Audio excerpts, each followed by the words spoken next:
Oke, halo semuanya. Selamat datang di reading vlog yang selanjutnya nih. Udah lumayan aktif nih Bun untuk bikin reading vlog terus. Jadi reading vlog kali ini tuh aku akan banyakin mendokumentasikan tentang membaca komik yang akan aku baca di bulan Desember. Cuman ini tuh sebenarnya aku takingnya video ini tuh tanggal 29 November dan ini tuh kalau kalian notice ini baju dan hari itu tuh sama dengan ketika aku tag untuk progres terakhir di video reading vlog yang funicula. Jadi di situ aku udah selesai baca funicula gitu kan, dan sekarang aku membuat reading vlog yang lain yang baru dan emang dengan tema yang sedikit berbeda juga. Dan untuk di reading vlog yang kali ini tuh memang spesial, jadi judulnya akan lebih banyak, jadi nggak cuma satu judul. Di sini untuk main idea enggak tuh. Main topik dari reading vlog kali ini tuh adalah dua buku ini. Jadi ini sama-sama komik atau manga. Ini yang pertama ada Tommy E, karyanya itu Junji. Terus yang kedua itu ada Alice in Borderland, karyanya Haro Aso. Dan ini dua-duanya adalah volume pertamanya. Dan selain dari dua judul ini, aku juga akan mendokumentasikan dua judul lain tapi dari Google Play Books alias dari yang digital. Yang jujur sebenarnya aku agak lupa sama nama judulnya, tapi nanti akan aku taruh di sini untuk cover dari masing-masing buku atau komik tersebut. Dan aku nggak tahu harus ngomong apa lagi sebenarnya, ini cuma introduce aja. Jadi ya kayak gitu. Cuman mungkin semisalnya ada yang udah aku selesai duluan untuk bacanya, aku tetap akan update progresnya di sini. Dan aku niatnya itu kayak semacam mencoba menyampaikan banyak progres membaca komik di video yang kali ini. Jadi makanya ya tungguin aja, stay tune aja. Dan aku nggak tahu berapa lama untuk menyelesaikan komik yang ini. Cuman biasanya kalau komik yang digital yang kayak di Google Play Books yang tadi dua judul ini nih, biasanya itu kalau komik-komik yang digital yang kayak gini itu aku cuman butuh sehari itu udah selesai untuk menghabiskannya. Cuman kalau yang kayak gini ini kan tebel banget tuh, ya agak banget sih, cuman rasanya kan tebel. Jadi aku nggak tahu berapa lama untuk menyelesaikan komik yang ini. Dan ya, we will see. So dadah. Oke, halo semuanya. Kali ini aku mau update progres lagi mengenai membaca di reading vlog yang kali ini, karena aku udah lumayan lama nggak update. Karena terakhir kali aku update itu di tanggal 29 atau tanggal 30 November gitu, yang waktu itu aku pakai baju merah putih itu loh. Dan sekarang ini sudah tanggal 6 Desember, jadi lumayan jauh jaraknya, ya sekitar 7 hari atau semingguan aku nggak update apa-apa. Dan kalau kalian ingat di waktu di intro itu aku memberitahu kalau akan ada komik-komik digital yang akan aku baca di reading vlog yang ini. Dan itu adalah Defying Kurosaki-kun dan juga Kunodori Dr. Stork yang volume pertama. Ini aku agak sedikit mencontek ke Goodreads aku karena aku agak lupa sama judulnya gitu kan, by the way. Dan aku sudah menyelesaikan dua judul ini sebenarnya, cuma di hari yang berbeda.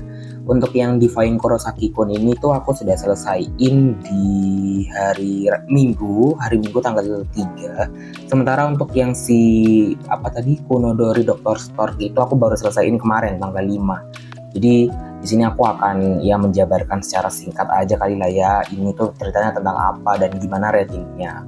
Oke, di sini aku akan menjabarkan dari yang Defying Kurosaki-kun dulu karena itu yang pertama selesai gitu kan, dan itu juga sekaligus menjadi buku pertama yang aku selesaikan di bulan Desember ini. Untuk ceritanya ini sebenarnya bisa aku bilang kayak shonen atau mungkin ya cerita-cerita pada umumnya gitu loh, yang manga-manga yang biasanya emang kita temuin yang kayak khasnya romance anak SMA.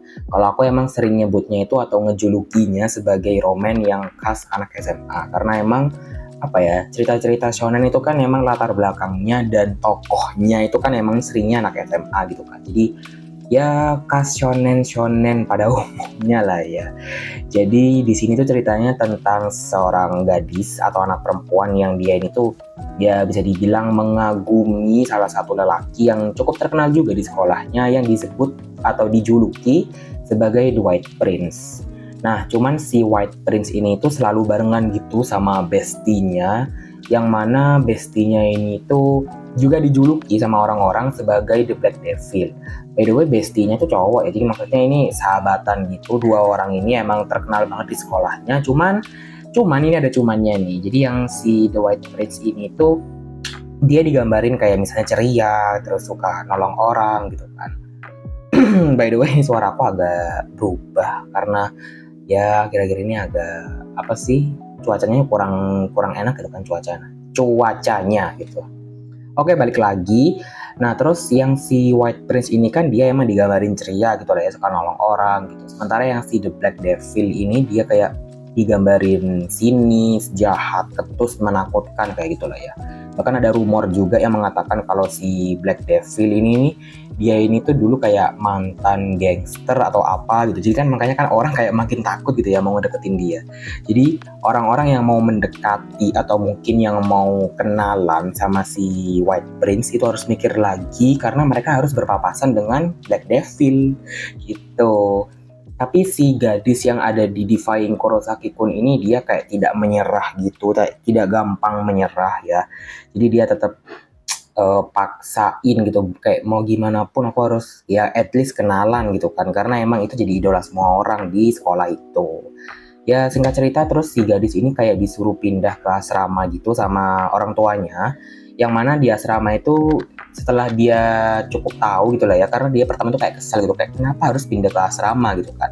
Terus akhirnya dia tuh baru inget kalau di asrama itu ada si White Prince. Nah cuman seperti yang kita tahu ya, White Prince ini emang selalu bareng sama Black Devil gitu. Jadi ya ada konflik-konflik yang ya kayak khasnya anak SMA lah ya. Jujur menurut aku emang suka sih sama konfliknya ya. Jadi kayak dia tuh berlayer-layer, terus mungkin kayak bisa dibilang kayak sinetron gak sih? Soalnya kan cukup banyak yang harus dihadapi sama si tokoh utamanya gitu kan. Dan aku juga suka sih, apalagi ini kan kayak menyangkut anak SMA. Terus ini juga sedikit mengingatkan aku sama My Platinum Lady. Cuman aku agak sedikit lupa sama ceritanya di sana di My Platinum Lady karena itu aku bacanya udah tahun lalu ya by the way. Jadi ya agak sedikit pikun ya kayak gitu sih. Cuman aku juga ingat gitu kan, kayak ada tokoh perempuan terus laki-lakinya ada dua gitu kan, jadi kayak vibe-nya hampir-hampir mirip lah ya. Ya kayak gitu aja sih kalau menurut aku. Jadi kayak bukan sesuatu yang wow banget, cuman menurut aku oke lah karena konfliknya lumayan berlayer-layer.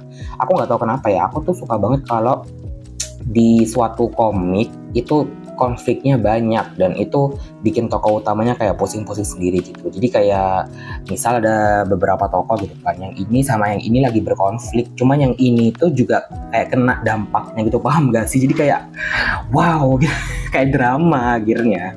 Nah itu yang aku suka dari komik yang ini.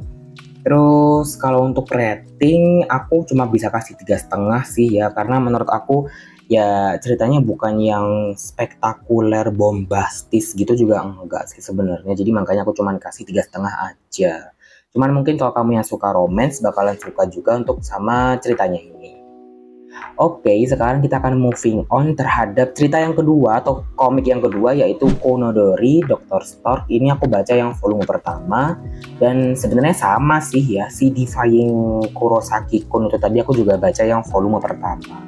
Jadi untuk yang cerita yang ini, dia tuh bercerita tentang dokter sesuai dengan nama dan judul dari bukunya ya. Dia tuh bercerita tentang dokter yang mana dia ini tuh berfokus atau berspesialisasi terhadap persalinan.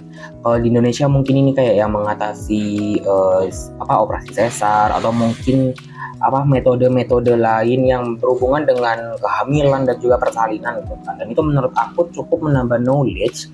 Jadi membaca komik yang ini jujur aja emang banyak banget pemahaman-pemahaman baru di dunia kedokteran gitu kan, khususnya yang dialami atau yang digeluti sama si dokter Konodori ini gitu. Jadi menurut aku tuh keren banget sih. Terus apalagi ya, di cerita ini nih ada 4 bab yang mana itu menceritakan beda-beda pasien gitu maksudnya ya. Jadi ada berbagai macam pasien dengan berbagai macam keluhannya yang mana di sini akan ditangani oleh si dokter Konodori. Sebenarnya ada dokter lain gitu kan, yaitu yang juga jadi main karakter juga, yaitu dokter cewek di sini. Cuman di sini tuh dokter si ceweknya ini lebih kayak bisa dibilang dia tuh lebih nggak tegaan gitu ya sama pasien-pasiennya gitu. Karena kalau kita lihat secara overall sebenarnya di sini tuh banyak banget kayak hal-hal yang berhubungan dengan persalinan yang mungkin kayak bayi prematur atau mungkin bayi yang lahir tidak sesuai dengan berat standar atau berat normal. Nah kayak gitu itu. Jadi kayak si dokter perempuan ini sering banget kayak dia itu kayak sedih atau mungkin kayak aduh aku bener nggak ya melakukan hal kayak gini. Nah kayak gitu. Jadi kayak pembaca juga pembaca tuh juga jadi merasa bersimpati gitu kan, baik terhadap si tokoh dokter ataupun tokoh orang tua yang ada di dalam sini. Emang sedih-sedih banget sih bisa aku bilang ya, ada kayak cerita-ceritanya tersendiri gitu. Jadi ada yang melahirkan tanpa ditemani suaminya gitu kan. Ada juga yang melahirkan setelah mereka ini pasangan ya, ada pasangan yang sudah menunggu 10 tahun gitu untuk menunggu kelahiran baby mereka gitu. Jadi ya cukup membawakan nuansa baru lah ya, ini apalagi kan komik, jadi bener-bener kayak grafisnya tuh ada banget. Jadi buat kalian yang mungkin belum tahu gimana gambarannya bayi prematur gitu ya, kalian bisa lihat aja di komik ini karena lengkap sih. Bukan lengkap ya, detail gitu maksudnya. Pokoknya cerita ini emang bisa aku bilang unik dan keren gitu, dan juga mengajarkan apa sih arti kehidupan gitu kan. Karena di sini nggak jarang juga ada ibu-ibu yang sudah melahirkan itu kayak kena baby blues gitu, paham gak sih? Jadi kayak I don't want to raise my child atau whatever else kayak gitu mereka bilangnya. Cuman si dokter ini terutama dokter yang perempuan itu tadi ya, jadi dia ini sering kayak udah nggak apa-apa kayak gitu, kayak ditenangin gitu. Bahkan di sini tuh kayak ada psikiater atau apa gitu, keren sih sebenarnya. Cuman di sini ada plot twistnya juga. Jadi ini tuh berhubungan dengan, jadi di situ ada diceritakan ada seorang pianis terkenal gitu, yang mana pianis ini itu nggak ada yang tahu namanya siapa, terus nggak ada yang tahu juga kayak latar belakangnya apa gitu kan. Dia bener-bener kayak pianis tapi terkenal, karya-karyanya tuh terkenal, dan dia emang sering kayak ngadain konser atau show gitu. Cuman emang nggak pernah menunjukkan wajah atau mungkin nggak pernah ngasih tahu identitasnya gitu ya. Antara itu udah aku agak lupa pokoknya. Dan itu berkaitan dengan plot twist yang akan kita temukan di dalam komik yang ini. Jadi itu menurut aku keren, unik sih ya.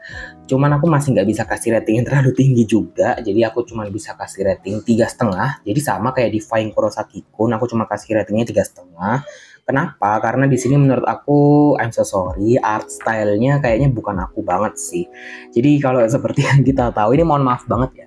Seperti yang kita tahu biasanya si komik-komik yang pada umumnya deh ya, atau manga itu kan biasanya tokoh-tokohnya emang mengambil dari orang-orang Jepang, yang mana orang-orang Jepang itu seperti sipit gitulah ya. Cuman di si Kunodori ini, dia ini tuh karakternya digambarin kayak karikatur gitu, yang mana karikatur itu kan wajahnya mungkin agak lonjong, terus mungkin karakternya benar-benar ekspresional gitu kan, dan matanya tuh belok-belok semua. Itu aku agak kaget gitu kan. Jadi kayak berdua art style yang berbeda dijadikan bahan bacaan secara beriringan, dan itu menurut aku agak kaget sih ya, jujur mohon maaf. Cuman gak merendahkan, emang bagus ceritanya kok, emang menambah wawasan juga. Dan di Goodreads untuk rating total tuh ada 3,78, jadi lumayan kan. Dan aku kasih 3,5, jadi ya so-so lah menurut aku, oke banget. Kayaknya nanti kalau ada kesempatan bakalan coba untuk baca volume kedua, cuman aku nggak tahu karena volume 2-nya bayar. Volume 2-nya bayar dan lumayan mahal sih karena English version kan. Atau mungkin ini udah diterjemahin, kalian bisa kasih tahu apakah ini sudah diterjemahkan atau belum. Ya oke, seperti itu aja untuk updates mengenai hari ini tanggal 6 Desember. Cuman untuk yang Tommy E sama Alice in Borderland tuh sama sekali belum aku baca. By the way bentar ya, aku coba kasih lihat ke kalian. Ini sama sekali belum aku baca. Belum aku baca dan belum dibuka segelnya tuh ya, kalian bisa lihat. Dan sebenarnya ya kalau kalian tidak tahu, aku untuk bulan Desember ini juga rencananya akan membaca 2 komik lain sebelum membaca Alice in Borderland ini, yaitu ada Tokyo Revengers dan juga Cells at Work, yang keduanya sama-sama volume pertama. Dan aku nggak tahu apakah akan dimasukkan ke dalam reading vlog ini. Kayaknya kalau dimasukin bakalan seru nggak sih, karena bakalan makin banyak gitu kan referensi komik yang bisa kalian cari di dalam video ini gitu kan. Cuman aku tuh sebenarnya agak bingungnya tuh sama satu hal ini sih, yaitu karena ini kan kayaknya reading vlog gitu kan, yang mana harusnya menampilkan orang lagi baca buku. Cuman ini kayaknya bakalan cuma menampilkan orang yang lagi ngomong doang gitu. Paham gak sih? Karena aku membaca komik-komik digital itu di HP ini, di HP yang sama untuk aku nge-record. Jadi aku juga agak bingung gimana cara mendokumentasikannya gitu kan. Dan aku juga lumayan comfort nih pakai kamera depan. Biasanya kan aku kalau misalnya reading vlog itu pakai kamera belakang kan. Kayak kamera belakang terus udah tinggal ngomong aja. Cuman sekarang aku agak nyaman dengan kamera depan. Ya semoga aja nanti kedepannya videonya makin banyak yang pakai face reveal. Semoga sih, aku nggak janji, kayaknya aku masih tetap akan dengan video style aku. Oke, balik lagi kepada komiknya. By the way, udah selesai, kayak gitu aja ya. Oke, terima kasih. Dan kita akan ketemu lagi di hari-hari yang selanjutnya. Karena ini udah panjang banget durasinya. Oke, halo semuanya. Kita ketemu lagi. Dan kali ini setelah 2 atau 3 hari yang lalu ya, aku update progres mengenai membaca di reading vlog yang kali ini nih. Nah, di video yang terakhir kali itu, yang di update yang terakhir kali, di situ aku menyebutkan kalau aku memasukkan 2 judul komik digital yang lain, yaitu Cells at Work dan juga Tokyo Revengers. Dan waktu hari Rabu kemarin itu aku sudah selesai membaca yang Cells at Work. Dan untuk Cells at Work ini tuh aku membaca yang seri yang biasa, jadi bener-bener kayak Cells at Work gitu aja gitu kan. Mungkin buat kalian yang belum tahu, Cells at Work tuh sebenarnya ada banyak banget ya serinya. Jadi kayak ada Cells at Work yang seri Friends, terus ada yang seri Black juga, terus ada juga yang seri Bacteria. Dan itu aku sudah baca untuk seri-seri yang lain yang di luar universe yang biasa. Dan kalau bisa aku bilang kayaknya itu semacam retelling atau apa ya, istilahnya itu kayak autor-autor yang membuat seri baru cuman tetap mengkreditkan yang originalnya itu kepada si penulis aslinya. Dan yang aku baca yang kemarin tuh itu adalah yang versi apa ya, bisa dibilang ya versi yang penulis dari penulis aslinya gitu kan. Dan sama seperti seri yang lain yang sudah pernah aku baca sebelumnya, di Cells at Work yang biasa ini aku juga suka banget. Karena emang apa ya, ketika membaca Cells at Work tuh banyak banget kayak knowledge yang bisa aku dapatkan dengan cara yang lebih mudah gitu kan, dan yang lebih menyenangkan bisa aku bilang. Karena emang kita kayak sekalian belajar biologi itu, karena memang baik itu tokoh-tokoh maupun aktivitas sel yang ada di dalam tubuh itu direpresentasikan dari kegiatan yang apa ya, dilakukan sama tokoh-tokoh di situ. Dan kalau untuk di yang komik yang ini emang aku suka banget karena ada satu hal yang menurut aku cukup lucu, yaitu representasi dari platelets. Jadi platelets ini itu adalah semacam substansi atau zat atau sel yang bisa aku bilang kayak gitu, yang mereka ini bertugas untuk membekukan darah ketika seseorang itu bleeding atau misalnya di sini robek luka gitu ya. Jadi kayak darah itu kan bisa mengering, dan platelets ini juga berperan. Dan aku sukanya itu karena platelets ini digambarkan sebagai anak kecil, yang mana musuh mereka itu sebenarnya kan kayak monster gitu kan, aka bakteri yang masuk ke dalam luka yang tadi itu. Jadi itu menurut aku cukup lucu sih ya. Terus kemudian untuk di Cells at Work ini itu sama seperti yang lainnya juga, akan ada 4 bab yang membahas tentang disease yang berbeda-beda. Terus kalau yang di sini ini tuh ada chemistry gitu antara sel darah merah dan juga sel darah putih yang juga bisa kita temukan di seri yang lain. Cuman kalau bisa aku bilang emang chemistry yang di sini tuh lebih kerasa gitu, jadi kayak lebih dapat. Mungkin ada romance-nya dikit gitu sih. Yang kalau aku boleh taksir atau mungkin prediksi, kayaknya di volume-volume selanjutnya bakalan ada romance-nya sih ya. Oke, jadi begitu untuk update yang Cells at Work. Aku emang suka banget dari dulu ya sama Cells at Work. Nggak dari dulu sih, sebenarnya aku tuh baru pertama kali banget baca Cells at Work itu tahun ini, dan emang suka banget.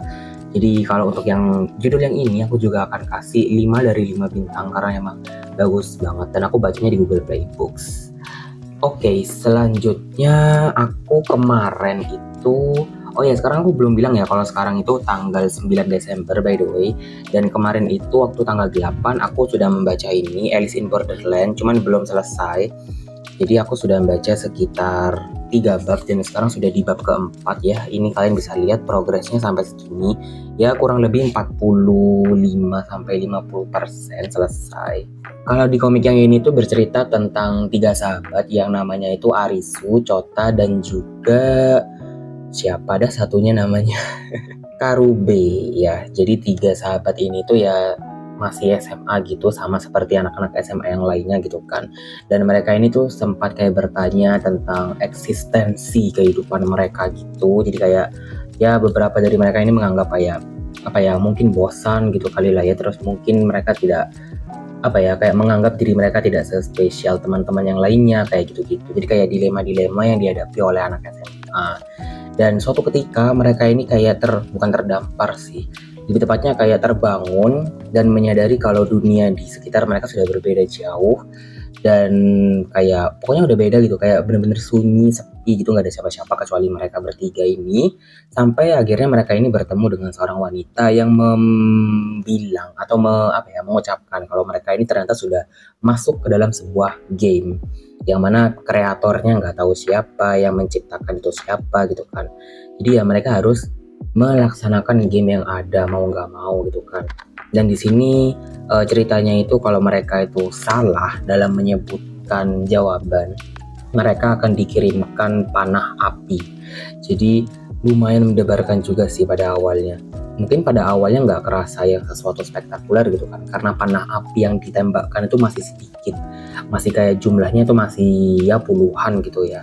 Terus kemudian mulai jadi ratusan dan yang terakhir kali itu sampai 100 juta anak panah. Sampai akhirnya mereka di sini kayak udah mulai ada adegan-adegan action gitu kan, udah mulai mencari-cari tempat perlindungan sampai akhirnya mereka dibilangin. Jadi kayak ada semacam screen TV gitu yang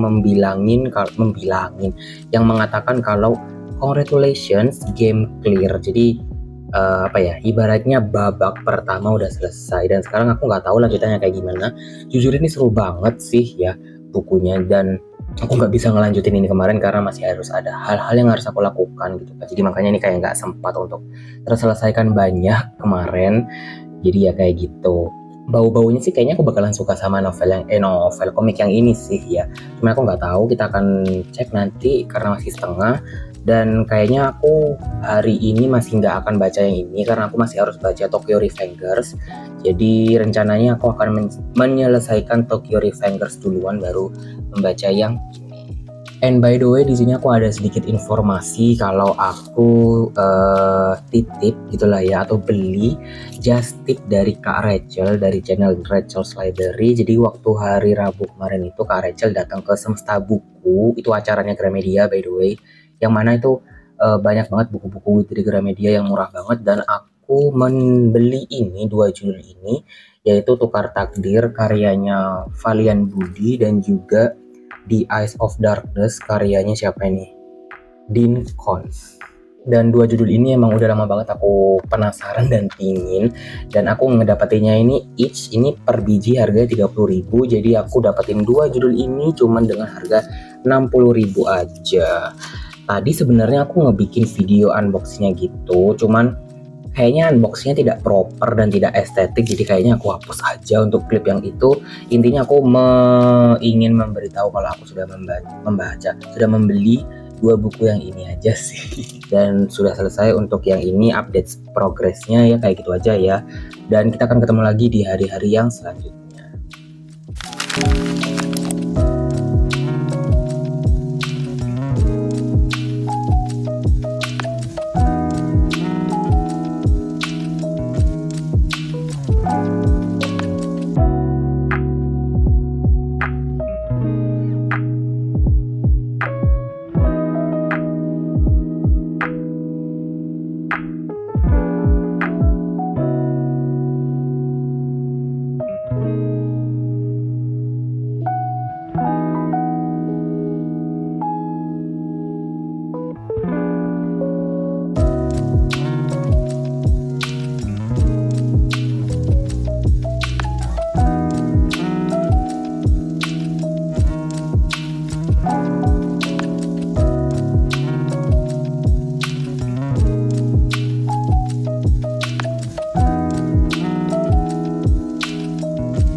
Oke, halo semuanya, ketemu lagi di update untuk video reading vlog yang kali ini. Dan sekarang ini tuh tanggal 10 Desember dan sekarang sudah hari Minggu ya, nggak kerasa banget udah 1 minggu reading vlog ini berjalan. Cuman ya gitu-gitu aja, teruskan progresnya.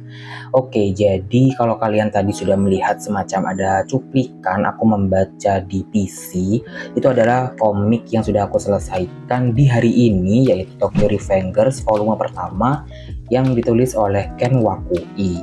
Dan jujur sebenarnya aku masih agak bingung ya cara untuk mendokumentasikan membaca komik secara digital, karena seperti yang aku bilang, device yang aku pakai untuk merekam dan juga untuk membaca itu adalah satu device yang sama.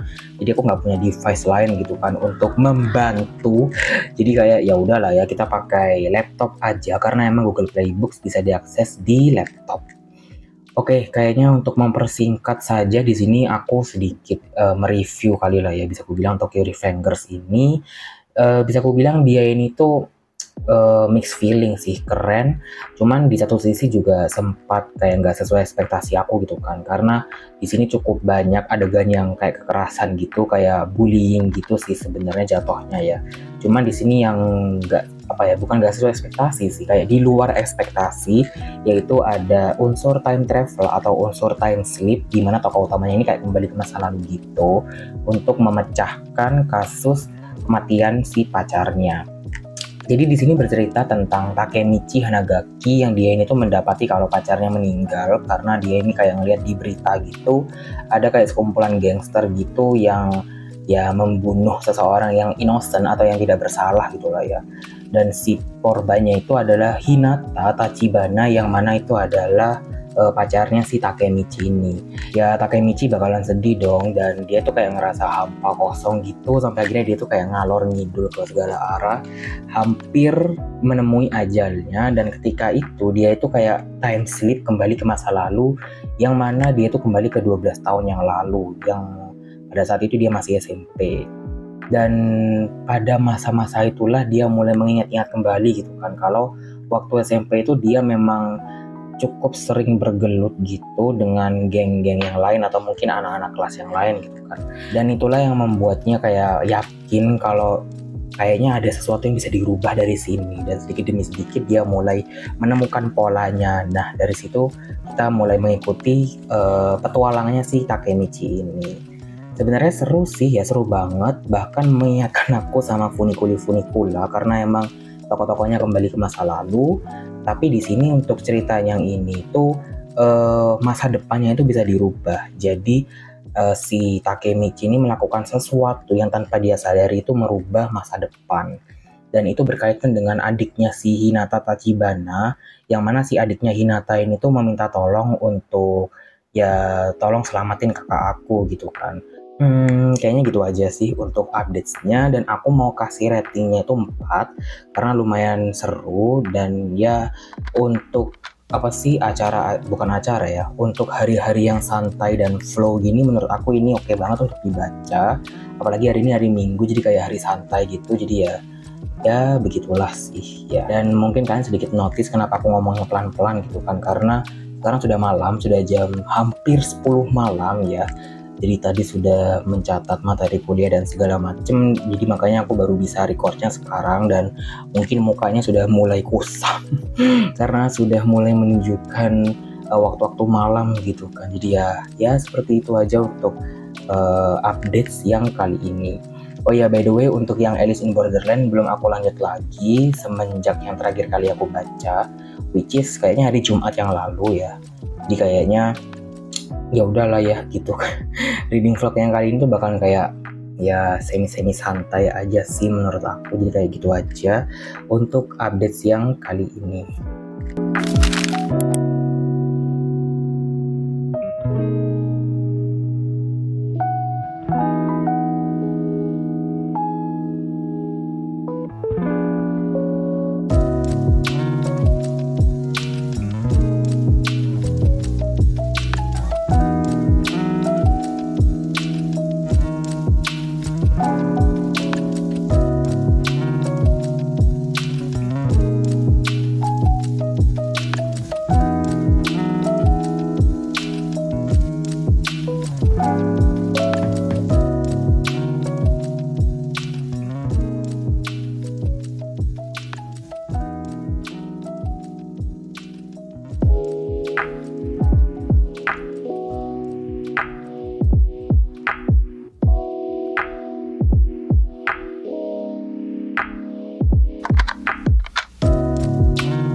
Oke, halo semuanya. Kali ini aku mau update progres lagi mengenai membaca Alice in Borderland yang volume pertama ini, dan aku sudah menyelesaikan komik ini di hari Selasa dan sekarang sudah hari Kamis tanggal 14 Desember. Dan berarti aku menyelesaikan komik ini di event 12-12. Oke, apaan banget sih? Oke, jadi dari yang terakhir kali aku update, di situ aku udah bilang kalau aku sudah menyelesaikan satu babak game di dalam komik yang ini. Dan ternyata benar akan menemui babak lain, yaitu game yang kedua di dalam volume yang ini gitu kan. Dan jujur aku lebih suka sama babak keduanya daripada babak pertama karena di situ itu pesertanya lebih banyak, jadi nggak cuma 4 orang yang kita temui di bagian depan, cuman ada banyak lagi tokoh-tokohnya yang kayaknya kalau nggak salah sekitar 12 atau 11 orang gitu ya yang main. Dan setting tempatnya juga berbeda, yaitu ada di mansion yang bentuknya itu huruf L. Jadi kalian mungkin bisa membayangkan kayak rusun gitu kali lah ya, yang dia tuh bentuk bangunannya huruf L gitu. Dan mansion itu terdiri dari 9 lantai yang mana nanti kita akan mencari satu ruangan dari sekian ratusan kali lah ya, ratusan ruangan yang nggak terkunci, dan di dalam ruangan itu ada tombol untuk mengakhiri gamenya, dan itu cukup mendebarkan dong. Dan selain itu juga akan ada semacam pembunuh berantai gitu yang akan menembak siapapun yang ada di depannya. Jadi kita juga nggak akan tahu tuh si pembunuhnya itu ada di lantai berapa, ada di bagian mana, apakah di sisi yang sini atau di sisi yang sini gitu kan. Nah, itu mendebarkannya. Bentar, mungkin aku bisa kasih contoh ilustrasi siapa namanya itu, si mentionnya kali lah ya kalau ada sembari kita bercerita. Dan itu sih makanya aku suka banget sama di cerita yang kedua ini karena lebih mendebarkan juga. Bahkan ada peserta yang mencoba untuk melarikan diri, cuman ya as we know gagal. Oke, ini aku udah ketemu. Jadi ilustrasinya tuh seperti ini ya untuk mentionnya. Jadi benar-benar huruf L gitu, yang mana terdiri dari 9 lantai. Keren sih jujur ya, aku lebih suka sama bukan cerita sih, babak yang kedua ini. Dan juga di sini tuh si tokoh utamanya alias si Arisu lagi-lagi bermain dengan pikirannya, dengan logikanya gitu ya. Jadi dia itu mencari cara gimana caranya menemukan ruangan yang dimaksud dengan memperhitungkan segala hal. Dan jujur aku melihat tokoh Arisu ini tuh sedikit mengingatkanku sama tokoh yang ada di Mr. Namelessness, kalau kalian tahu ya, karena aku udah pernah review juga Mr. Namelessness. Dan cerita-cerita yang kayak gitu tuh, yang kayak memadukan teka-teki, terus misteri, terus kemudian ada sedikit ilmu pengetahuannya juga. Meskipun memang kalau di ini memang pure cuman kayak hitung-hitungan sederhana gitu, kayak logic base gitu. Cuman cerita-cerita yang seperti itu tuh udah pasti banget aku kasih rating 5 bintang. Dan begitu juga dengan Alice in Borderland ini. Jadi kayak udah otomatis ini aku kasih ratingnya 5 dari 5 bintang. Emang puas banget sih ketika sudah selesai baca sampai selesai gitu ya, karena pertarungan yang harus dialami oleh tokoh-tokoh yang bersisa itu juga cukup mendebarkan. Karena di sini kan ya as we know, ini kayaknya udah rahasia umum ya, kalau misalnya kayak gini pasti akan ada peserta-peserta yang mulai berjatuhan alias sudah tewas gitu kan. Jadi kayak gitu. Terus di sini juga ada tokoh-tokoh yang menurut aku cukup sas. Jadi kayaknya mungkin tokoh ini akan lebih banyak digali di volume keduanya ya. Dan aku berencana untuk baca volume keduanya karena ini juga jadi salah satu seri yang mungkin aku akan ikuti dan aku akan sukai banget gitu. Jadi ya kayak gitu, aku cukup puas dengan Alice in Borderland ini dan aku kasih ratingnya 5 dari 5 bintang seperti yang sudah aku bilang barusan. Dan sekarang di sini aku mau update mengenai judul yang lain, yaitu Tommy E, karena aku kayaknya nggak nge-mention apapun tentang Tommy E ini. Dan aku kemarin sudah selesai baca sampai sini nih, sampai tengah. Yang nggak tengah sih, mungkin ini 40-45% maybe. Jadi kayak gitu. Dan ternyata Tommy E ini tuh bisa dibuka guys. Jadi dia ini tuh book jacket. Nah tuh keren banget sih jujur. Jadi ini book jaketnya, ini dalamnya. Yang jujur aku lebih suka yang ini, covernya kayak lebih misterius gimana gitu ya. Kalau dipajang tuh kan kayak keren gitu. Dan aku sudah nyampe ini kurang lebih bab 5 ya, yang judulnya itu Kiss ini. Dan aku kayaknya lumayan bingung nih cara nge-review Tomie karena setelah aku sadari ini kan Tomie kan terdiri dari banyak bab ya, dan di sini itu ternyata setiap bab itu menceritakan hal yang berbeda, cuman masih ada Tomie di dalamnya. Dan setting tempatnya pun juga beda-beda. Di sini ada yang di rumah sakit, terus ada yang di kayak di sebuah kota baru gitu. Tapi memang secara tidak langsung mereka ini tuh bukan bersambung, kayak ada hubungannya gitu loh. Jadi secara tidak langsung mungkin tokoh-tokoh di tempat yang A berhubungan dengan tokoh-tokoh yang ada di tempat B kayak gitu itu. Dan jujur impresi pertamaku sebenarnya ini cukup weird, cukup absurd juga, karena seperti yang kita tahu ya kalau cerita-cerita yang di Jepang itu kalau nggak absurd banget gitu kan. Jadi makanya ini menurut aku bisa dikategorikan sebagai absurd yang banget. Ini memang horor sih, genrenya itu bisa aku bilang horor tapi ada fantasinya juga. Jadi mungkin bentukan dari makhluk-makhluk yang diciptakan itu Junji itulah fantasinya. Cuman memang tidak seperti biasanya gitu, paham gak sih? Jadi bentukannya itu emang normal ya, bisa aku bilang kayak tidak pernah kita lihat sebelumnya gitu, paham gak sih? Aku agak bingung juga cara ngomongnya. Intinya kayak gitu. Memang apa sih ya, agak aneh gitu menurut aku.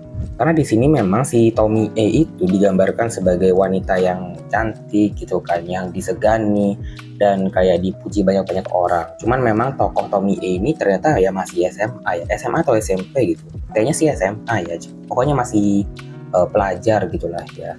Jadi ya begitulah, ada beberapa hal-hal yang dilontarkan oleh si Tomie ini kan, otomatis Tomie ini jadi populer kan, dan banyak juga pengikut setianya gitu yang akhirnya mau nggak mau harus mengikuti permintaan si Tomie. Dan salah satunya itu adalah ketika Tomie ini mengatakan perintah yang mungkin cukup berdarah-darah, dan ya otomatis itu diikuti oleh si pengikutnya gitu. Ya gitu sih, kayaknya aku nggak bisa kasih tahu terlalu banyak tentang yang ini karena ini masih ada segini yang harus aku selesaikan. Jadi kayaknya aku harus selesaiin dulu, baru nanti aku bakalan kasih impresi sefullnya, sepenuhnya terhadap komik yang ini. Overall cuman ya itu sih impresiku tentang komik yang ini cukup weird dibandingkan dengan yang ini. Mungkin ini kan kalau gore-nya masih ada sesuatu yang unik, yaitu tentang permainan atau tentang game. Kalau yang ini tuh kayak ya udah gore aja gitu, kayak ya gore gitu, paham gak sih?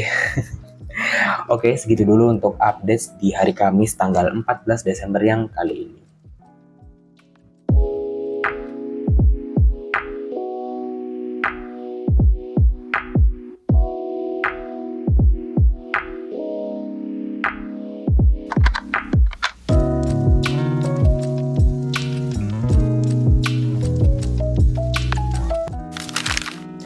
Oke, halo semuanya. Kali ini aku mau update lagi progres mengenai membaca komik Tomie karena aku kayaknya udah lama nggak update apa-apa gitu kan.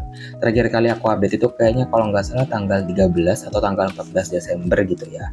Dan sekarang sudah hari Selasa tanggal 19 Desember, jadi udah lumayan jauh, udah hampir 1 minggu aku nggak update apa-apa mengenai Tomie ini. Dan untuk Tomie ini aku udah selesai baca di hari Kamis lalu ya. Jadi ini udah hampir 1 minggu nggak ada apapun gitu kan, nggak ada update apapun. Oke, to the point aja untuk video yang kali ini. Jadi kalau kalian ingat di update yang terakhir kali itu aku membaca sampai bab yang judulnya itu Kiss, dan aku di hari Kamis menyelesaikannya sampai selesai. Dan ya impresiku jujur aneh sih ya. Terus kemudian ini absurdnya itu absurd yang benar-benar absurd banget, yang kayak tidak bisa diterima oleh otak gitu. Ceritanya kayak apaan sih gitu loh, paham gak sih? Dan aku merasa justru komik ini itu lebih kerasa nuansa seremnya itu, atau mungkin yang menegangkan, terus kemudian yang merinding, yang ngilu kayak gitu, itu ada di bagian awal justru. Pokoknya sampai di bab yang Kiss itu deh. Setelah mengikuti bab yang Kiss sampai ending itu justru lebih kental nuansa aneh, terus kemudian yang absurd banget. Cuman di sini ada satu art style yang aku lumayan suka banget sih ya. Jadi ini menyangkut salah satu tokohnya itu adalah pelukis. Jadi dia melukis Tomie tapi versi yang lebih creepy gitu. Dan aku jujur suka sih sama gambarannya. Bentar aku coba cari. Mungkin ini gambarnya spoiler nggak ya? Kayaknya sih nggak, karena aku ngelihat kayaknya ini gambar yang paling ikonik kalau kita lagi ngomongin komik Tomie, yaitu gambar ini nih, yang Tomie mukanya ada dua gitu, terus kayak nyatu jadi satu gitu kan. Menurut aku emang keren sih gambarnya kan. Cuman menurut aku ya itu ceritanya emang lumayan apaan sih gitu, paham nggak sih? Jadi aku kayak berusaha untuk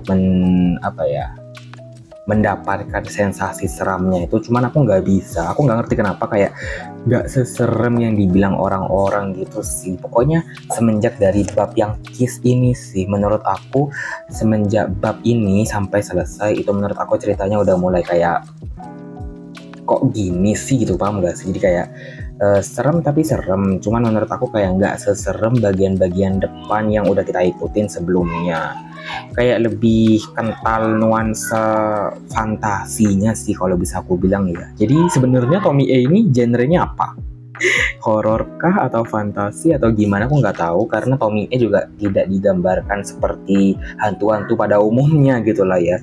Jadi ya kayak gitu aja sih untuk Tomie ini. Kayaknya sayang banget aku cuma bisa kasih ratingnya 3 bintang, karena tadinya aku mau kasih rating agak lebih tinggi gitu kan, jadi biar dapat apresiasi lebih dari aku juga. Jadi mungkin 3,5, 3,8 atau bahkan 4 bintang. Cuman setelah aku pikir-pikir kayaknya nggak bisa, jadi makanya cuma 3 bintang aja untuk Tomie ini.